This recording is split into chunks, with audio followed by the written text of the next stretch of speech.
എൻ്റെ പൊന്നനൂപ് ചേട്ടാ, എന്തായാലും ഹോട്ടലിൽ കൊണ്ടുപോയി റൂം എടുത്തിട്ട് ആണുങ്ങൾക്ക് വിൽക്കാൻ വേണ്ടി കൊണ്ടുപോയ ചരക്ക് ഏറ്റ ചരക്കാട്ടോ. ചേട്ടൻ എന്തായാലും ലൈവിൽ അങ്ങ് പെട്ടുപോയി.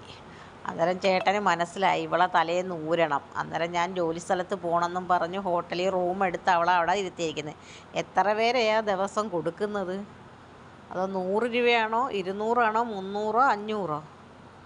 500 രൂപയ്ക്കൊന്നും ഇവളെ ആരും എടുക്കത്തില്ല എന്ന് പറഞ്ഞാൽ ആണും പെണ്ണും കെട്ട വർഗമാണ്.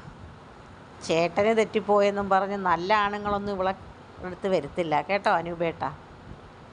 അനൂപേട്ടൻ വന്ന് ഒരേ കാര്യങ്ങൾ പറഞ്ഞു കൊടുക്കുന്ന അടയ്ക്ക അവളെ അമ്മയുടെ മറ്റേത്. നാണമില്ലേടാ പരനാറിയുടെ മോനെ ഇവളെ കൂടെ നടക്കാൻ. പിന്നെ നീയും അവളെ കണക്കുള്ളൊരു സാധനമാണെന്ന് മനസ്സിലായി. വന്നിരുന്ന ഓരോരുത്തരുടെ ലൈവിനകത്ത് കയറി നീ കമൻ്റ് ഇടുന്ന കാണുമ്പോഴേ, സെമീറ എന്ന് പറഞ്ഞ ഒരു വാണത്തിയുടെ ലൈവിൽ നീ കയറി കമൻ്റ് ഇടുന്നു. പിന്നെ മുന്താസിൻ്റെ ഓടാ നാറി പെണ്ണനെ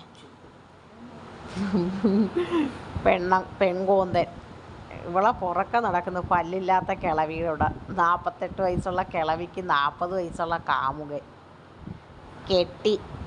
എവിടാ കെട്ടിയത് നീ? ഏടാ മാറി.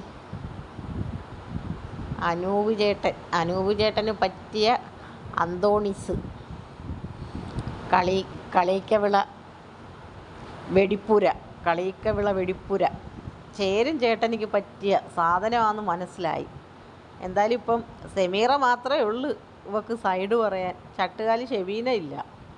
അവൾക്ക് മനസ്സിലായി ഇവൾ ഉടായിപ്പാന്ന്. അവളെ വീട്ടിൽ പോലും ഇവളെ കൊണ്ട് കയറ്റുന്നില്ല. എന്താ കാര്യം?